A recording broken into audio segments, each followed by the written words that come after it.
Welcome to the deep dive. Today, we're getting into something really fundamental, managing your money. Specifically, how to cut through all the noise out there. Yeah, there's a lot of info. Exactly. You've shared some great sources, and our mission here is to pull out the key insights, the stuff that really matters, so you can feel more confident making financial decisions and maybe, speed things up a bit towards your goals. Absolutely. And the sources you sent cover some really solid ground. We'll look at the basic steps for setting up a budget, how to prioritize where your money goes, which is crucial. Right. Then we'll dig into the 50-30-20 budget structure and also this interesting idea called the 80-20 rule or Pareto Principle. The Pareto Principle. Yeah, and how you might use that to simplify things. Really, it's about working smarter based only on the material you gave us. Okay, sounds good. Let's dive into that first source then, the one with the step-by-step budgeting guide. What's the basic idea of a budget, according to this? Well, at its core, the sources define it pretty simply. It's just a plan for every dollar you have. A plan for every dollar. Okay. Yeah, it's not about feeling restricted. It's more about bringing some order, organizing expenses, planning for savings, meeting your obligations. The goal is really more freedom, less stress. Right. Works whether your income is steady or more up and down. Got it. So it's a plan. And the source breaks down how to make that plan, specific steps. It does, yeah. 5 key steps. First one is figuring out your after-tax income, your net income, take-home pay, whatever you call it. Right.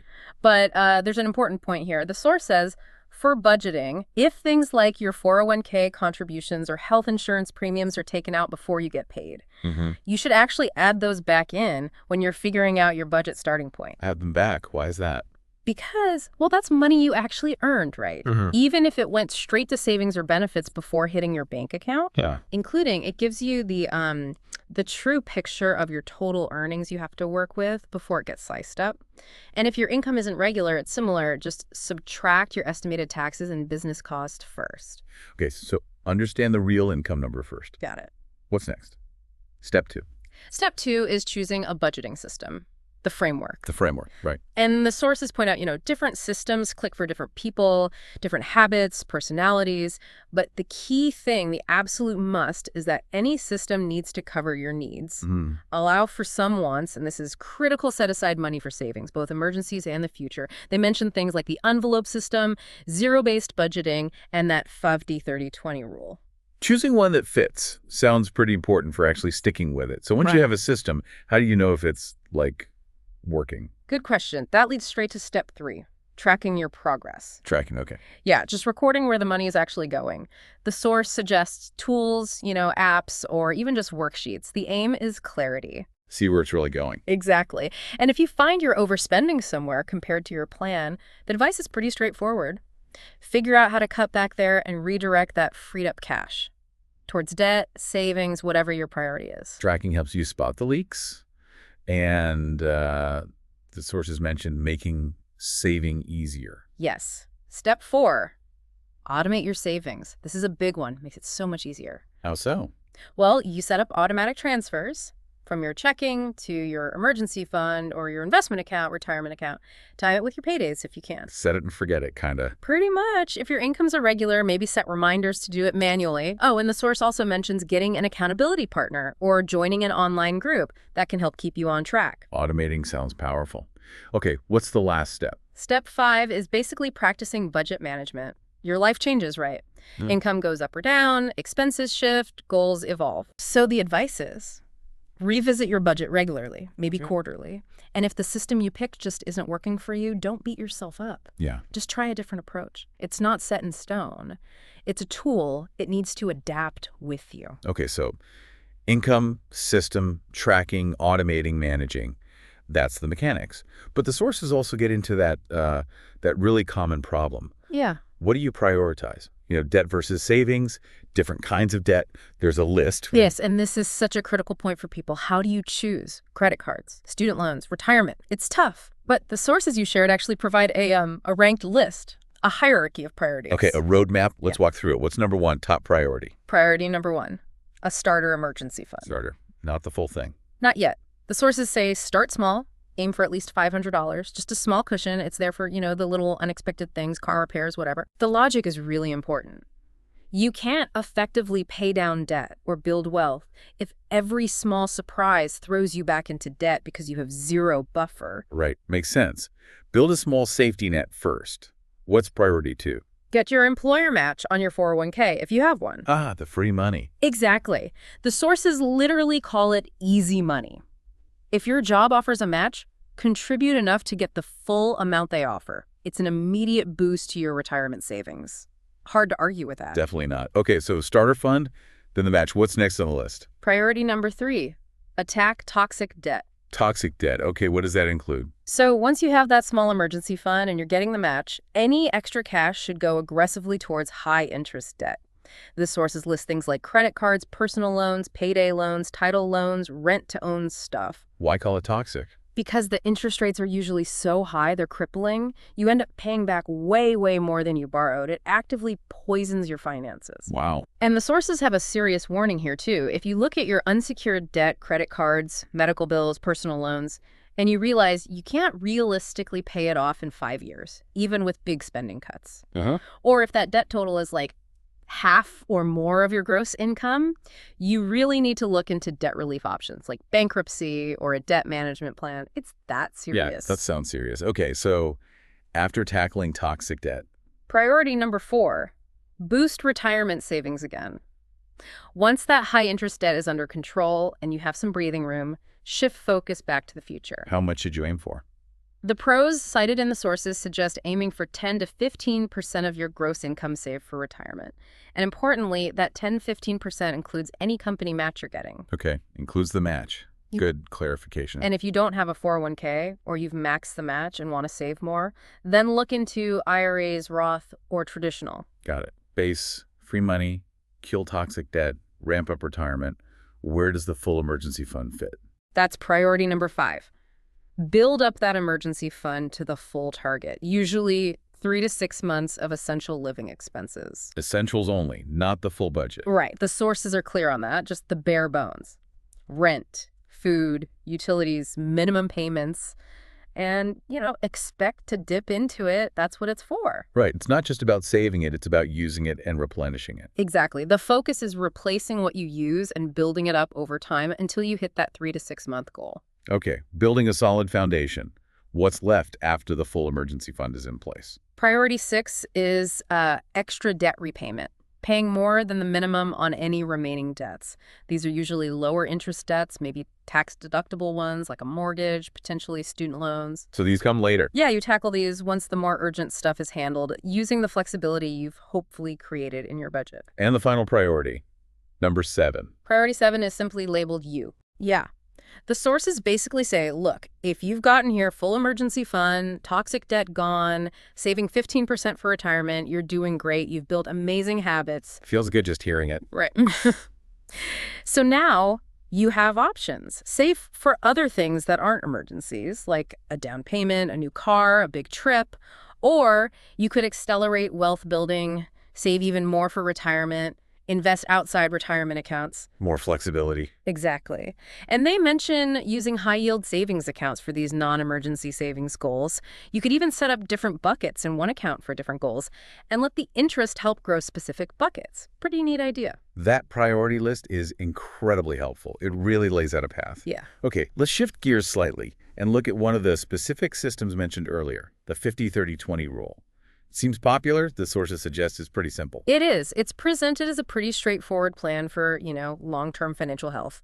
Manageable debt, room for fun, savings covered, retirement on track. It just divides your after-tax income into 3 big categories. Okay, what's the biggest slice? Up to 50% for needs, your absolute essentials. Right. Housing, groceries, basic utilities, transport, insurance. And importantly, only the minimum payments on your loans and credit cards. Minimum payments only. Yes. Anything extra you pay on debt goes into the 20% category we'll get to. Also, things like essential childcare fall into this 50% needs bucket. What if someone's needs are just higher than 50% right now? It happens, right? Oh, absolutely. The source acknowledges that. Location, life situation. Wow. It varies. If your needs overshoot 50%, you might have to borrow temporarily from your wants category. Okay. Or the source suggests maybe a different system fits better, like a 60-30-10 budget. It's not like you failed 50-30-20. It also recommends regularly checking those fixed needs expenses. Can you get a better phone deal? Refinance something to try and create some breathing room. Good advice. Yeah. Okay, 50% needs. What's the next 30%? 30% is for wants. And yeah, this is where it can get fuzzy distinguishing from needs. It's personal. Well, what are wants generally? Things not strictly essential for living and working. Dinners out, hobbies, travel, gifts, entertainment. The sources give examples like maybe organic groceries are a want for one person, a need for another, or a spa day could be a restorative need or a pure want. It depends. Gotcha. Less essential spending. Yeah. But is it really okay to spend 30% on wants if you're, say, aggressively trying to pay down debt? Well, the sources really stress balance here. You could slash wants way down to pay debt faster, but they warn against making the budget so tight that there's zero room for enjoyment or unexpected small costs. A little flexibility makes you way more likely to actually stick with the budget long term. Total deprivation usually backfires. Yeah, sustainability is key. Makes sense. Okay, what's the last 20%? That 20% is for savings and debt pay down beyond the minimums. Ah, okay. So this covers multiple goals. Right. This is where you fund your emergency savings, save for future goals like retirement or a house, and make those extra payments on debt to get ahead faster. The sources talk about maybe doing a two-step here, focusing more on saving for a bit, then more on debt, depending on where you are on that priority list we talked about. Okay, so 50 needs, 30 wants, 20 savings, and extra debt payments. And the big takeaway on methods seems to be find what works for you. Exactly that. The best budget isn't a specific formula, it's the one you'll actually stick with, the one that fits your life and motivates you. 5-30-20 is popular, 6-0-20-20 is another option mentioned. They really encourage experimenting. Try different systems, different tracking tools, paper, spreadsheet, app, find your match. Okay, we've got the steps, the priorities, a framework like 50-30-20. Now, these other sources you sent bring in a different concept, a principle for focusing energy, the 80-20 rule or Pareto Principle. How does that apply to money? Seems a bit abstract. It does seem abstract at first, yeah. Yeah. It came from an economist, Vilfredo Pareto, back in Italy. He noticed like 80% of the land was owned by 20% of the people. Later, a guy named Joran applied it to quality control. The basic idea is simple but powerful. Roughly 80% of results often come from only 20% of the effort or causes. 80% of results from 20% of effort. Wow. Yeah, it highlights this unequal relationship. The sources give examples like you wear 20% of your clothes 80% of the time, or 20% of customers bring in 80% of revenue. For money, the idea is that maybe 20% of your financial actions drive 80% of your financial success. That sounds incredibly useful, like a way to know where to really focus. It totally encourages that. It pushes you to identify the few really critical, high-impact actions, the vital few that give you the most bang for your buck, and then, maybe stop wasting energy on the stuff that gives minimal results. It's about efficiency, working smarter. Smarter, not harder. I like it. Exactly. Though one source has an important note, the 80-20 thing, it's more an observation, kind of anecdotal, not a hard scientific law. So it might not always be exactly 80-20. You still need to think critically, but as a general guide for focusing your effort, it's a really useful lens. Okay, a lens for focus. So how do we apply this 80-20 thinking to specific money areas based on the sources? Great question.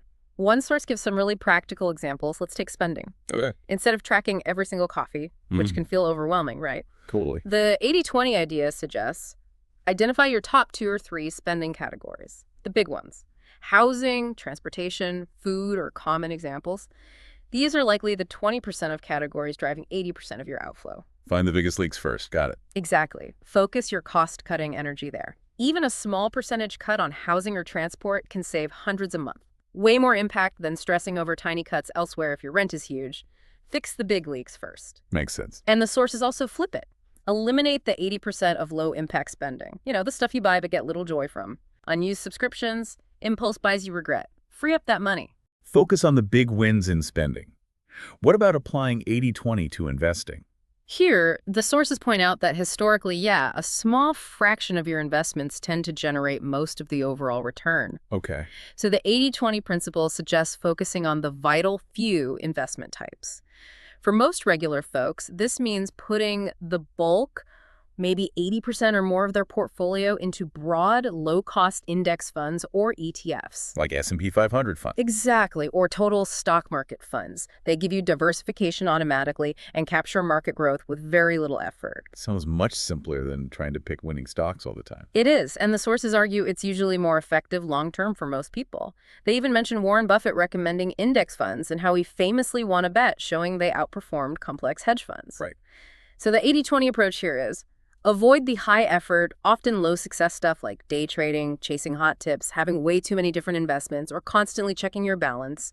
Put the effort into choosing good, simple, long-term funds, then let them do their work. Let compounding do the heavy lifting. Okay. And does this apply beyond spending and investing, like overall planning or income? Yep, the sources extend it. For financial planning, think 20% effort yielding 80% clarity. The advice is focus on the big rocks. The big rocks. Yeah, the absolute fundamentals. Emergency fund, check. High interest debt eliminated, check. Retirement contributions happening consistently, check. Major long-term investments set up, check. Don't get lost in tiny details if the big pieces aren't solid. A simple budget you follow, like 50-30-20, is better than a super complex one you abandon. Focus on the most critical goals. What about using 80-20 for growing income? For income framed as maybe 20% of your skills driving 80% of your earnings potential, the idea is to identify those skills. The high-value ones. Exactly. What's really in demand in your field? Coding, sales, leadership, whatever it is. Focus on developing those. Same for networking. Focus on the 20% of contacts who can genuinely offer big opportunities or mentorship, not just collecting hundreds of superficial connections. Put your energy where it directly creates value. Identify high-impact skills and relationships. Makes sense. And finally, debt repayment. How does 80-20 apply there? If you have multiple debts, the 80-20 rule basically reinforces what the priority list told us. All right. Focus on the 20% of debts causing 80% of the pain. Which are usually? The ones with the highest interest rates. Yeah. Your toxic debt. Attacking those first has the biggest impact on reducing interest costs and freeing up cash flow fastest, maximum impact for your effort. It really ties together, doesn't it? The 80-20 rule seems like a great way to simplify and target our efforts for the biggest impact, while the budgeting steps and priorities give us that essential structure and the goals to aim for. Exactly. They work well together. Though, as one source noted, applying 80-20 perfectly isn't always simple in real life. Things get complex. Yeah, that's a fair point. Life happens. It does. But as a guiding principle for focus, it's very useful. Okay, well, we've covered a lot of ground today from these sources. We talked through the fundamental steps for actually building and managing a budget. We got that really clear hierarchy for prioritizing financial goals. Yeah, from the starter emergency fund all the way to you. Right. Then we looked at the 50-30-20 framework as one popular system, and finally, how this powerful 80-20 principle can act as a lens, helping you zero in on the most impactful actions in your spending, investing, income, your whole financial life. And by focusing on those vital few things that really drive results, the hope is you can streamline everything, feel less stressed because you know what matters most, and actually accelerate your progress towards your goals. So for you listening, maybe think about this. How could identifying your own vital few, maybe it's those top couple of spending categories, maybe it's tackling that one high-interest debt, how can that focus not just make things simpler, but maybe fundamentally change the speed at which you reach your biggest financial goals? Definitely something to chew on as you take your next step.